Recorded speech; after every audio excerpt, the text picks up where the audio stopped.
4 கோடி ஜனங்கள் சபைக்கு போகிறவர்கள் நின்று போய்விட்டார்கள். அமெரிக்காவில் இந்த 25 வருடத்தில்.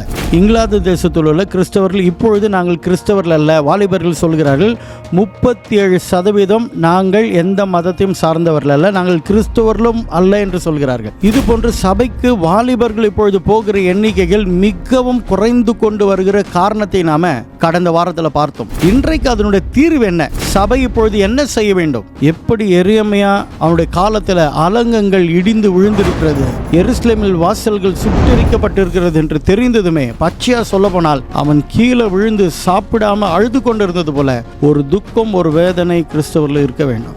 என்ன நாம செய்வது? இந்த காலகட்டத்தில் இது நடக்குது. தாவீது அவன் காலத்தில் ஊழியம் செஞ்சது போல இந்த காலத்தில் நாம என்ன தேவனுக்கு அவரோட ராஜ்யத்திற்கு செய்ய வேண்டும் என்ற ஒரு இருதய துடிப்போட நாம இன்றைக்கு சில காரியங்களை பார்க்க போகிறோம். வெல்கம் டு ட்ரூத் இன் தமிழ். நான் போதகர் ஜேக்கப் ஜெயராம். எப்பொழுதும் எந்த இடத்துல சில காரியங்களை தொலைத்தோமோ அந்த இடத்துல போனால் தான் நமக்கு கிடைக்கும். அங்கே தான் நம்ம தேட வேண்டும். அதே போல் சபை வளர்ந்து கொண்டிருந்தது 8 பில்லியனில் 3 பில்லியன் உலக அளவில் கிறிஸ்தவர்கள். அப்படி இருந்தும் 25 வருடத்துக்குள்ளாக 4 கோடி கிறிஸ்தவர்கள் சபைக்கு போகாமல் நின்று இருக்காங்க. சொல்ல போனால் அது மொத்த அமெரிக்காவுடைய ஜனத்தொகையில் 12% என்று அட்லாண்டிக் என்கிறதான மேகசின் அதில் சீஃப் எடிட்டராக இருக்கிற ஜாக் மெடியர் என்பவர் இப்படியாக சொல்லுகிறார்.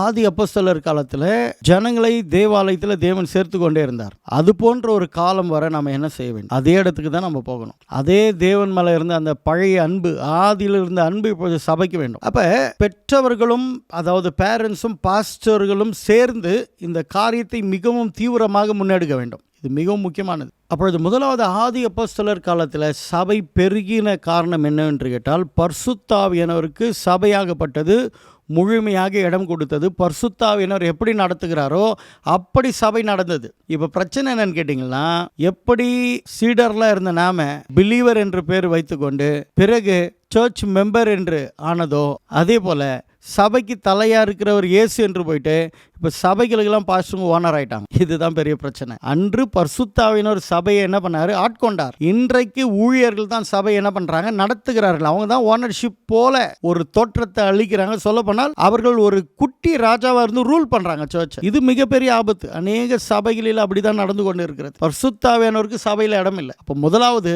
பரிசுத்த ஆவியானவர் சபையை ஆளும்படியாக ஒப்பு கொடுக்க வேண்டும். இதுதான் ஆதி அப்போஸ்தலர் சபையில் நடந்தது. வெறும் சிம்பிள். இது அப்போஸ்தலர் 2ஆம் அதிகாரத்தில் நம்ம பார்க்க துவங்குறோம். இரண்டாவதாக பரிசுத்த ஆவியானவர் சபையை நடத்தும் போது பேதுரு போல தைரியமாய் பிரசங்கிக்க முடியும். அப்படி பிரசங்கிக்கிற பிரசங்கத்தில் ஜனங்கள் மனம் திரும்புவார்கள், ஜனங்கள் தொடப்படுவார்கள், ஜனங்களுக்குள்ளாக குத்தப்பட்டவர்களாக நாங்கள் என்ன செய்ய வேண்டும் என்று வருவார்கள். இப்படியாக மனம் திரும்புதலுக்கேற்ற தேவனுடைய வார்த்தைகளை அளிக்கிறவர்களாக சபை இருக்க வேண்டும். இது பூசி மொழிக கூடாது. ஆண்டவரை நம்புங்க, இதை தருவாத அதை தருவார், உண்மையில தராரு இல்லைன்னு. ஆனா அதுவே நம்முடைய பிழைப்பா இருக்க கூடாது. அடுத்தபடியாக சபைக்குள்ளாக ஃபெலோஷிப்.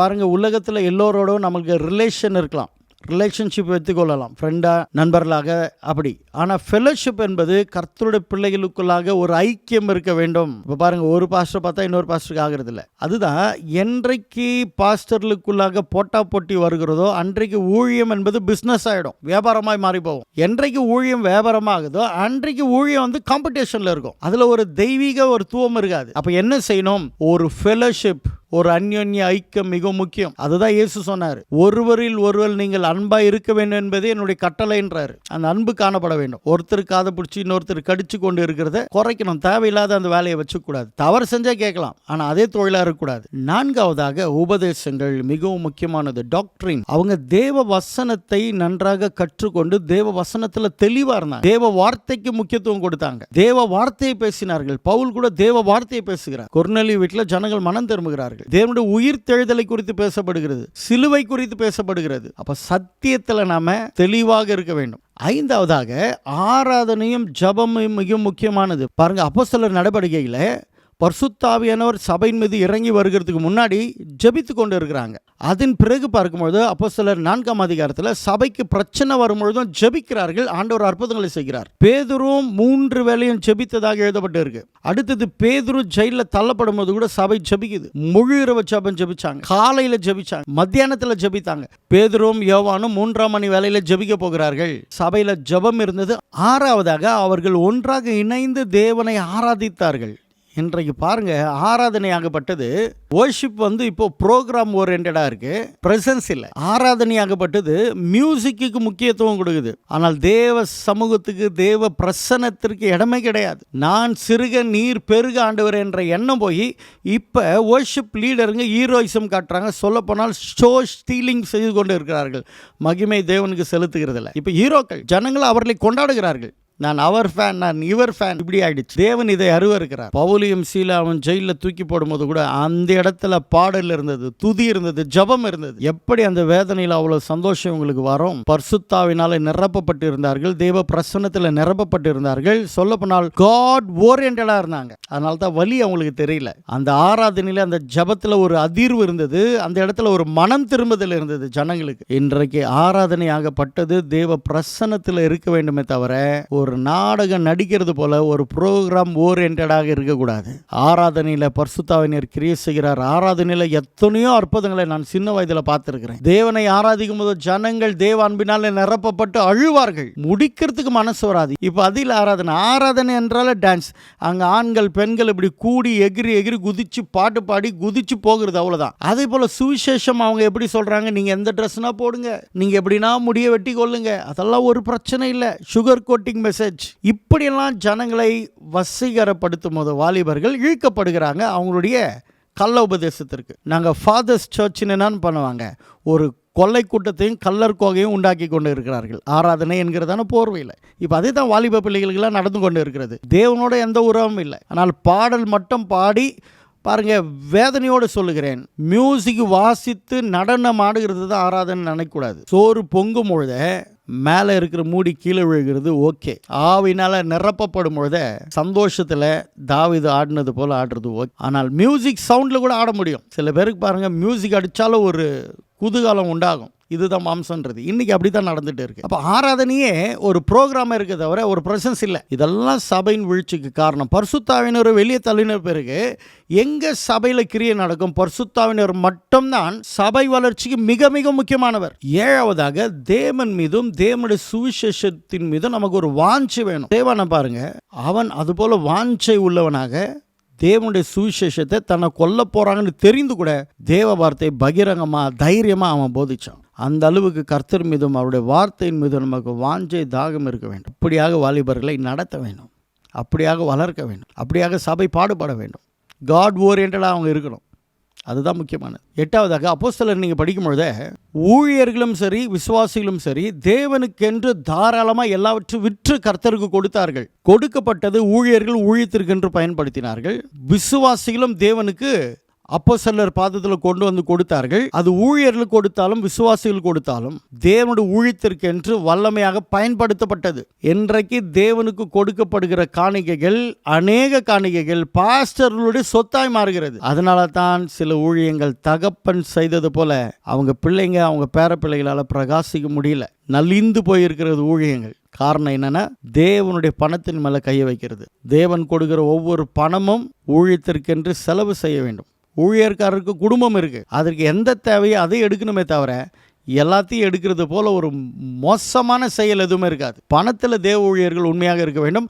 அதே போல் விசுவாசிகளும் தேவனுக்கு கொடுக்கிறதில் உண்மையாக இருக்க வேண்டும். இது இரண்டுமே அப்போஸ்தலர் காலத்தில் இருந்தது. 9வதாக ஒவ்வொரு ஊழியர்களும் பரிசுத்த ஆவியினால் நடத்தப்பட வேண்டும். பாருங்கள், ஒரு இடத்துல மிகப்பெரிய பிரசங்கத்தை பிரசங்கித்து அற்புத அடையாளங்கள் நடந்து கொண்டு இருக்கிறது. ஆவியானவர் சொல்லுகிறார், நீ வேற இடத்துக்கு போக என்று. பிலிப்பு அந்த இடத்தை விட்டுட்டு ஒரே ஒரு நபருக்காக அவன் என்ன பண்ணுகிறான், போகிறான். அதே போல பேதுருவை கூட ஆண்டவர் ஒரு இடத்துல இருந்து இன்னொரு இடத்துக்கு அனுப்புகிறார். தேவதூதன் மூலமாய் பேசி கொர்நேலியு வீட்டுக்கு அவன் போகிறான். நீங்கள் வேதம் முழுக்க புதிய ஏற்பாட்டில் பார்க்கும்போது பரிசுத்தாவினர் ஒரு இடத்துக்கு போகிறாங்க, இன்னொரு இடத்துக்கு போக வேண்டாம்னா போகிறதில்ல. இன்னொரு இடத்திற்கு போகும்போது உபத்திரம் வந்தாலும் போகிறார்கள், பரிசுத்தாவினர் சொன்னா. இன்று அதுபோல பரிசுத்த ஆவியினால் நடத்தப்படுகிற ஊழியர்கள் முக்கியம். I am sorry to say, அந்த இடத்துக்கு போனால் எனக்கு காணிக்க வரும், இந்த இடத்துக்கு போனால் எனக்கு காணிக்கை வரும், அந்த இடத்துக்கு போனால் நான் பெரிய ஆள் ஆகிடுவேன், நான் இந்த இடத்துக்கு போனால் நல்லா இருக்குமே, இதையே உக்காந்துட்டு நம்ம நெட்டில் என்ன பண்ணிட்டு இருக்கக்கூடாது, ஒவ்வொரு அட்ரஸும் தேடிட்டு இருக்கக்கூடாது. வயிறு வளரும், ஊழியம் வளராது. பார்த்துருக்கேன், இது போல் ஆட்களை பார்த்துருக்கேன். அதனால தான் வேதனையாக நான் சொல்கிறேன். 10வதாக தேவனுடைய சுவிசேஷம் வார்த்தையினால மட்டுமல்ல, வல்லமையோடு கூட கிரியை செய்ய வேண்டும். என்ன பேசுகிறோமோ ஊழியத்தில் தேவனுடைய வல்லமையை ஜனங்கள் பார்க்க வேண்டும். அற்புத அடையாளங்கள் நடக்க வேண்டும். ஜனங்கள் மனம் திரும்ப வேண்டும். ஜனங்கள் ஆசீர்வதிக்கப்பட வேண்டும். ஜனங்களுக்குள்ளாக ஒரு விடுதலை, ஜனங்களுக்குள்ளாக தேவனுடைய அன்பு, ஜனங்களுக்குள்ளாக ஒரு மாற்றம் உண்டாகப்பட வேண்டும். இது மிக மிக முக்கியமானது. ஊழியத்தில் நாம பேசுகிறோம். தேவனுடைய ராஜ்யம் என்பது பேச்சில் மட்டுமல்ல, வல்லமையில், பலத்தில் என்று எழுதப்பட்டு இருக்கு. அப்பொழுது சபைகளிலே தேவனுடைய வல்லமை கிரியை செய்ய வேண்டும். ஆதி அப்போஸ்தலர் காலத்தில் அநேக அற்புதங்கள் நடந்து கொண்டு இருந்தது. அசுசா ஸ்ட்ரீட் ரிவைவலில் அநேக அற்புதங்கள் நடந்தது. ஜனங்கள் பெருகினார்கள். தேவன் இன்றும் நூற்றுக்கணக்கான அற்புதங்களை அங்கங்கே செஞ்சு கொண்டு தான் இருக்கிறார். ஆனால் அநேக சபைகளில் அற்புதங்கள் எதுவுமே இல்லை. வார்த்தையை பேசுகிறாங்க, அது வெறும் வார்த்தையாக இருக்குது. கிரியை ஒன்றுமே இல்லை. தேவனுடைய வார்த்தை என்பது உருவாக்கக்கூடிய வல்லமை உள்ளது. அது கிரியையில் காட்ட வேண்டும். அற்புதங்கள் நடக்க வேண்டும். சுகம் உண்டாக வேண்டும். அதிசயங்கள் நடக்க வேண்டியது மிக மிக முக்கியமானது. இயேசுவின் காலத்தில் அநேக குஷ்டரோகிகள் இருந்தார்கள். ஆனால் விசுவாசித்தவர்கள் சுகம் பெற்றுக் கொண்டார்கள். குருடர்கள் இருந்தார்கள். விசுவாசித்தவர்கள் பார்வை அடைந்தார்கள். அப்படி சபையில் விசுவாசிக்கிறவர்களுக்குள்ளாக ஒரு வல்லமை கிரியை செய்ய வேண்டும்.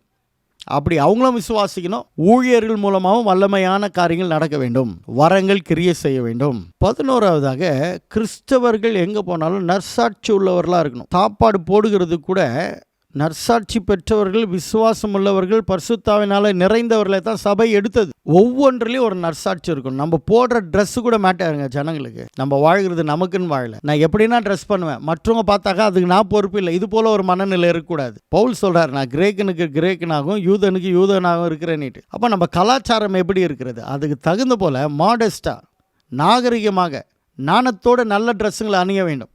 அதை விட்டுட்டு அவலட்சணமாக சில போதகர் பிள்ளைகளை நான் பார்த்துருக்கேன். வேதனைப்படுறேன். போதகருடைய மனைவிகள் வேதனைப்படுறேன். இவங்க என்ன போதிக்கிறாங்கன்னு வேதனையாக இருக்குது. சில பேர் ட்ரெஸ்ஸை பற்றியாக நம்ம பேசுகிறது அதெல்லாம் முக்கியமானறாங்க. எங்கள் இருதயம் எப்படி இருக்கோ அது தாங்க அவுட்வர்ட் அப்பியரன்ஸ். உள்ளத்தின் நிறைவால் வாய் பேசோன்னா உள்ளத்தின் நிறைவால் தான் ட்ரெஸ்ஸும் நம்ம பண்ணுறோம். அது அப்படியே சும்மா சொல்லிட்டு கடந்தெல்லாம் நம்ம போக முடியாது. நற்சாட்சி என்பது எல்லாமே சேர்த்து தான். ஏன்னா நம்ம பண்ணுற ட்ரெஸ்ஸு நம்முடைய சாட்டிஸ்ஃபேக்ஷனுக்கு மட்டும் இல்லை, அது மற்றவங்களை எப்படி பாதிக்கிறது என்பதை நம்ம அறிந்திருக்க வேண்டும். சாப்பிட்ற சாப்பாட்டில் கூட மற்றவனுக்கு இடரல் உண்டானால் நீ அந்த இடத்துல அதை தவிர்த்தணும்னு பவுல் சொல்கிறார். அப்போ ட்ரெஸ் கோடிங் மிகவும் முக்கியம். கிறிஸ்துவோட பிஹேவியர், மற்றொரு இடத்துல எப்படி நாம் நடந்து கொள்கிறோம், மற்றவங்களுக்கு முன்னாடி நம்ம நடக்கும் போதோ பிதாவின் அன்பை அவங்க பார்க்குறாங்களா, நற்கிரியை பார்க்குறாங்களா, நம்ம நற்கிரியை கண்டு பிதாவாகிய தேவனை மகிமைப்படுத்துகிறாங்களா. இதோ உலகத்தை கலக்குகிறவர்கள், தேவனுடைய வல்லமை வெளிப்படுத்துகிறவர்கள் இங்கே வந்துட்டாங்கன்னு சொல்லுகிற அளவுக்கு நம்முடைய வாழ்க்கை இருக்கா. நம்ம டெஸ்ட் மணி, நம்முடைய வாழ்க்கை மிக முக்கியமானது. 12வது மிக முக்கியமானது, கடைசியாக பாஸ்டரும் பேரண்ட்ஸும் மிகவும் முக்கியமானவர்கள். அடுத்த சந்ததியை கர்த்தருக்குள்ள நடத்த வேண்டியவங்க இவங்க தான். அதனால தான் ஆண்டவர் சொல்றாரு, பிள்ளையாண்டனை நடத்த வேண்டிய வழியில நடத்து, அவன் பெரியவனாகி அது விடாது இருப்பான். பாஸ்டருங்க கோட்டை விட்டுட்டா, பேரண்ட்ஸுங்க கோட்டை விட்டுட்டா அடுத்த ஜெனரேஷன் கர்த்தருக்காக வாழ முடியாது. இதுதான் அமெரிக்காவிலையும் இங்கிலாந்திலும் நடந்து கொண்டு இருக்கு. பாஸ்டர்களும் பேரண்ட்ஸும் கோட்டை விடுறாங்க. கோட்டையை விடுகிறார்கள் என்றால் அதுதான். அங்கிருந்து ஒருவர் எனக்கு சொன்ன ரிப்போர்ட், அவ்வளோ ஒரு பக்தி வைராக்கியமாக நடத்துறது இல்லை, அவங்கவுங்க விருப்பம் அப்படின்ட்டு அப்பா அம்மாவே சொல்கிறாங்களாம். நன்றாக கவனிங்க.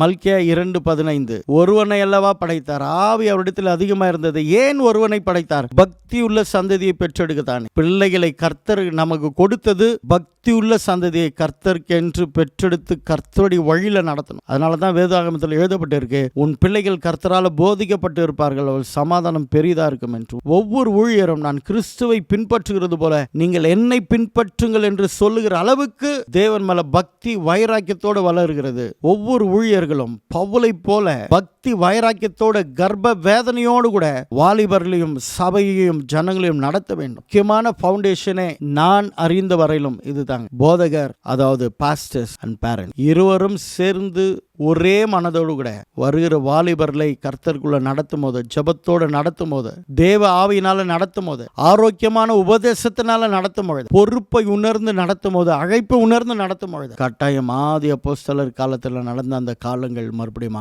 வரும். பரிசுத்தாவியினர் கிரியைகள் நடைபெறும். என்றைக்கு பரிசுத்தாவியினரை நம்ம ஓரங்கட்டி பாஸ்டர் ஆகிய நாம, பேரண்ட்ஸ் ஆகிய நாம ஓனரை போல நம்ம நடக்கிறோமோ அன்றைக்கு கிரியை நடக்காது. என்றைக்குமே ஆண்டவரை நாங்கள் சிறுக நீர் பெருக வேண்டும் என்று காட் ஓரியன்டா இருக்கும் போது, கர்த்தருடைய சுவிசேஷத்திற்காக வாழவும் சாகவும் நம்ம அர்ப்பணிக்கும் போது பவுல் அதை தான் சொல்றாரு, நம்ம வாழ்ந்தாலும் மரித்தாலும் கிறிஸ்துவுக்கு என்று நம்ம அப்படி செய்கிறோம் என்று. அந்த ஒரு எண்ணத்தோடவே இருக்கும்பொழுது மறுபடியும் ஆவியானவர் கிரியை செய்வார். அதற்காக பாடுபடுவோம், பயணப்படுவோம். இந்த நிகழ்ச்சி உங்களுக்கு பிடிச்சிருந்தா மற்றவங்களுக்கு ஷேர் பண்ணுங்க, இதை குறித்து பேசுங்க, கமெண்ட் பண்ணுங்க, லைக் பண்ணுங்க. May God bless you. See you soon. Amen.